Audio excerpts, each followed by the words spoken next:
You, Appreciate it. you heard from the coroner today, and you heard her take her initial summary. What are your thoughts?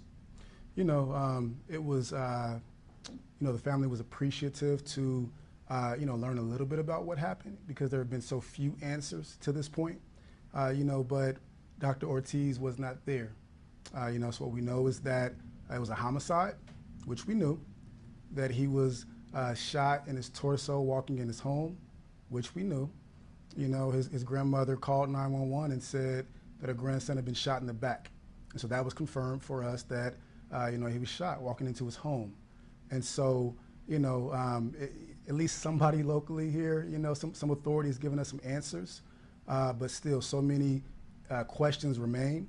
And Jason Mead needs to answer those questions immediately because, Casey was executed in his own home. We've been lied to from the start about what happened. We were told that shortly after he exited his vehicle, at that point, the deputy, Jason Mead, confronted him and things went badly. And that's all we were told. That Marshall said that, he believed that it would be justified. And that's it. That's all we've been told. So, in hearing that, news from the coroner's office, it told us a bit more, but so many questions remain, and this family is being traumatized and traumatized and traumatized each and every day that those questions remain unanswered, and they deserve better. Black people in this city deserve better. Columbus, Ohio, for decades has fought for our lives when it comes to police officers and them shooting black people and killing black people. And so, we're not satisfied whatsoever, and we'll keep fighting for answers. And the local authorities and Jason Mead need to tell us more about what happened because Dr. Ortiz was not there. And not to get too far in the weeds on the legalese, but when you say torso, what does that mean? Torso can mean, stomach area, sides, back, just midsection, which confirms what we already know because his grandmother saw his bullet wounds. And unfortunately, his 5-year-old brother saw his bullet wounds. His 3-year-old cousin saw his bullet wounds. They saw him in the kitchen taking his last breaths, bleeding, as Jason Mead stood in the doorway and pointed his gun at Casey's uncle, who was holding his 3-year-old daughter. And he was told to get out of the house, get everybody out of the house before he dragged everybody out of the house. And when Jason's uncle, in the trauma that unfolded after hearing gunshots, not knowing what happened, because he couldn't see Casey in the kitchen. His grandmother saw him. Other family members were traumatized by that sight, but his uncle was traumatized by that deputy, Jason Mead, that pointed that gun at him and his 3-year-old daughter. And when he couldn't get out of the house in time, that deputy, Jason Mead, threatened him further. So what are you doing? Get out of the house before I shoot you too.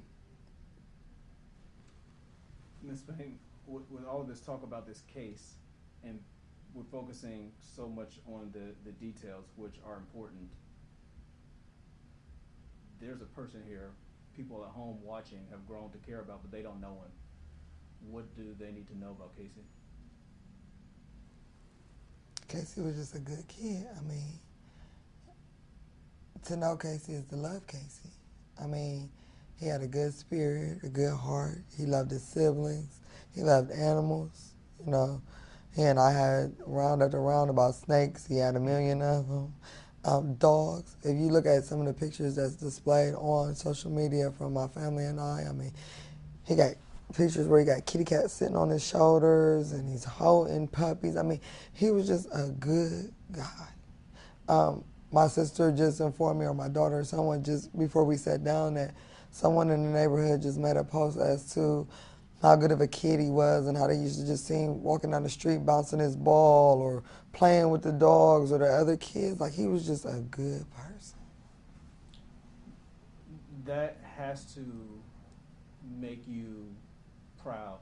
I know it's hard right now, but there's a sense that who y'all talking about? I know him. That's my baby. That's my baby.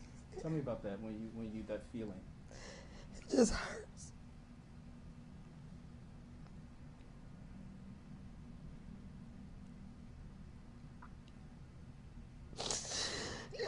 because we're never going to have that again. Like, we're never going to see his funny side or get to watch him dance with his siblings because he loved to dance or make videos. It hurts.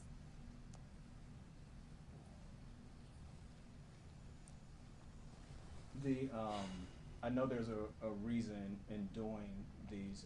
Do you want to take a moment? No, I'm fine. There's a reason in doing these interviews, and I know I want to humanize him, but when Sean said we have another interview, I want you to sit down with Carrie. Why? Why say yes? Because I have to. Because the coward that took my son's life took his voice. And my son needs a voice. I have to be his voice. He has to be her. He was murdered in cold blood by a man that I view as a coward, personally. He killed my son in cold blood, execution style, as my son was walking into his home. He left my son's body on the floor with Subway sandwiches next to it, his face mask next to it, and for his whole family to see. And he has not once said why. Not once. To me, I don't care. I saw a quote where you said the only threat my son was he was a black man. Tell me more about that. He was a black man. He was a black man in the path of a racist, quote unquote, so-called deputy, who became a target. His only thing was he's a black man. And I don't know the facts of the case. Unfortunately, we weren't there. We don't know. Jason Meade is the only person that was there with Casey at the time of the shooting. So only he can tell us what happened, why he did what we did. But as the world can see, he's hiding because he's a coward. But if my son did have a gun, he's licensed to carry. There's no way my son waved a gun, which they already recanted that, so I don't even have to touch that.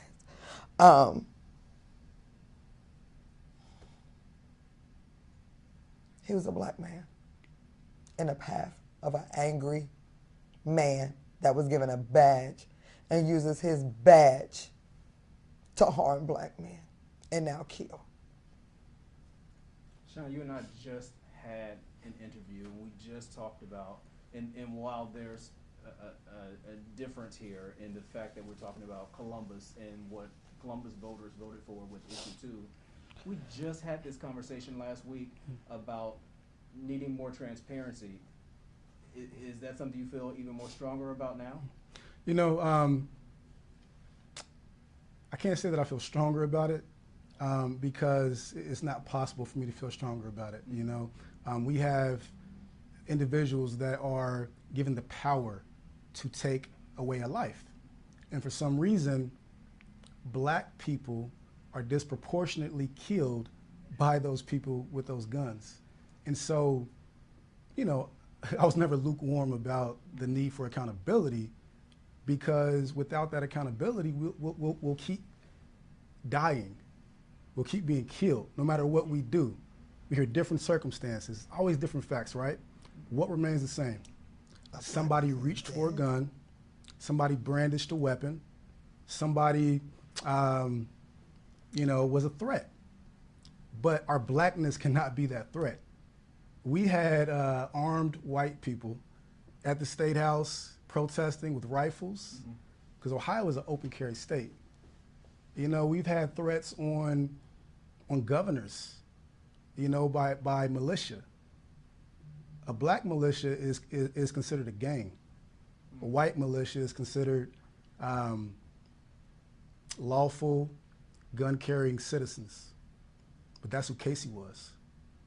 And so it is not just frustrating, it's angering. It is, you know, I get so upset when someone asks why Casey had a gun. Casey wanted to protect his family. Casey that was his right. And Casey was brave because he took on that weight of having a CCW, knowing that he may die. And I've gotten to know Casey. I've talked to his family. I have just spent, time at night on his social media. And I went back to a post, I went back, a long way.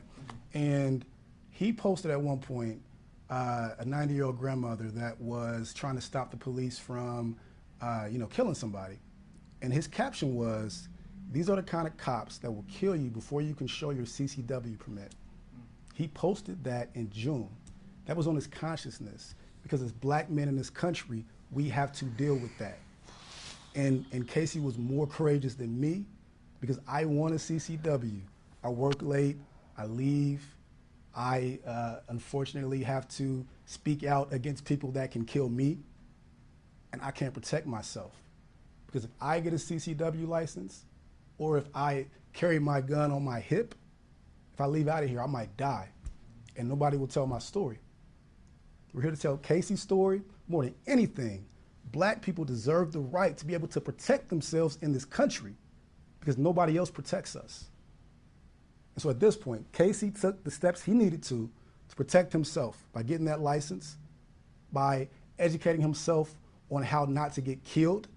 He told his sister, his 18-year-old sister, never get caught with an illegal weapon. Always be lawful. Take those steps. He told his 39-year-old aunt to get her CCW, to make sure that if you want to protect yourself, do it the right way. Mom, am I correct that he wanted to be an instructor? He did.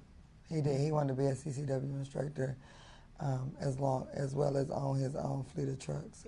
He had a CDL license, so he liked being on the road, but he's so family oriented that he wants to be home with us. So his thing was he was going to work and save enough money to buy his own truck. That way he could drive locally and still be at home. What is it that people at home watching this interview, or they'll see it, on their phones, what's the action that you want them to take? I want murder charges. My son was murdered. Had it been you, me, Sean, any one of us, we would be in jail for murder. My son was murdered. It wasn't by accident at all. It was meant. And not only did he shoot Casey, he shot Casey to kill Casey. And he succeeded in what he wanted to do. I want murder charges. I want his badge taken. I want him prosecuted to the fullest extent of the law. Like, if it was us, we would be in jail by now. But because it's an officer, I have to wait months upon months and weeks for my son's death to be avenged, because it has to be thorough investigations. And then you have the police department that want to back their officer, and they made that clear from the beginning when they said my son's shooting or murder was justified just minutes after he was murdered. Before an investigation. Before an investigation had ever been done. So we know that the Columbus Police Department and whoever else is in charge of investigating the crime, I can't trust them, because they started off trying to protect their officer. They're coward. That's what they did. So, I just got a lot of mixed emotions. I just want justice. I want murder charges. I want that man in jail. He shouldn't be, I can't hug my son ever again. Even if he goes to jail for life, he will have the opportunity to still hug his kids. I want to wrap up in just a second, because I don't want to keep dragging you through this. What's the feeling or emotions that even when the case was presented to the BCI, that the BCI said, well, just a moment, we can't take this case? Yeah. The BCI should have been here from the beginning, and they made that clear in their statement. They can't take over an investigation once you've collected the scene. What did you miss? Where were things at? And was there any intentional, cover-up at that point? And so their statement made sense, and it's frustrating that that didn't happen from the beginning. And what I can tell you is that the Columbus Police, like, this investigation is being led by people who believe that officers act correctly almost all of the time, if not all the time. And that's not just a belief. That is testimony from them, you know? They believe that. They don't believe that an officer can do wrong. And we saw that when the marshal said, I believe this will be justified. So how can you collect a scene that you already think, you know, that the suspect is Casey?